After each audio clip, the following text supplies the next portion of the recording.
நான் என்ன இன்னைக்கு நேத்தாங்க அவங்களுக்காக குரல் கொடுக்கிறேன். இதே நாகப்பட்டினத்துல 14 வருஷத்துக்கு முன்னாடி 2011 February 22 இதே நம்ம மீனவர்கள் தாக்கப்பட்டதை கண்டிச்சு ஒரு பொதுக்கூட்டம் ஒண்ணு நடத்தணும் இல்லையா? களத்துக்கு வர்றது ஒண்ணு புதுசு இல்ல கண்ணா. எப்போ எப்போ எப்போ வந்தாச்சு.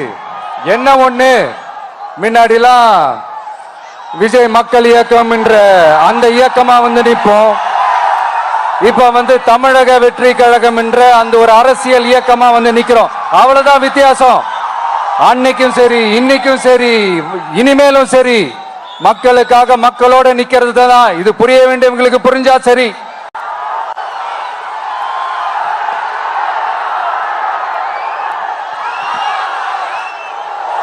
மீனவர்களுக்காக குரல் கொடுக்கிற இதே சமயத்துல நம்ம தொப்புள் கொடி உறவுகளான ஈழத் தமிழர்கள்,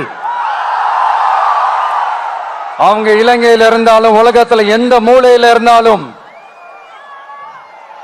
தாய்ப்பாசம் காட்டின தலைவனை இழந்து தவிக்கிற அவங்களுக்காகவும் குரல் கொடுக்கிறது, அவங்களுக்காகவும் நிக்கிறது நம்மளோட கடமை இல்லையா? நாம ஒண்ணு இந்த கபட நாடக திமுக அரசும் கிடையாது.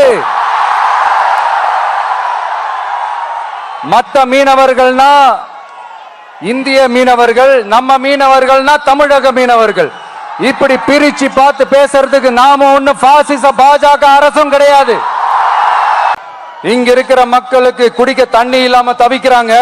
அதுக்கு தீர்வா காவிரி தண்ணியை கொண்டு வரலாம், மக்களோட தாகத்தை தீர்க்க. கொண்டு வந்தாங்களா? கோடி முதலீடு சிஎம் அவர்கள் சிரிச்சுக்கிட்டே சொல்லுவாரு.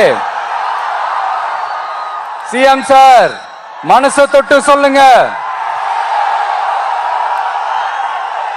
வெளிநாட்டு முதலீடா இல்ல வெளிநாட்டுல முதலீடா?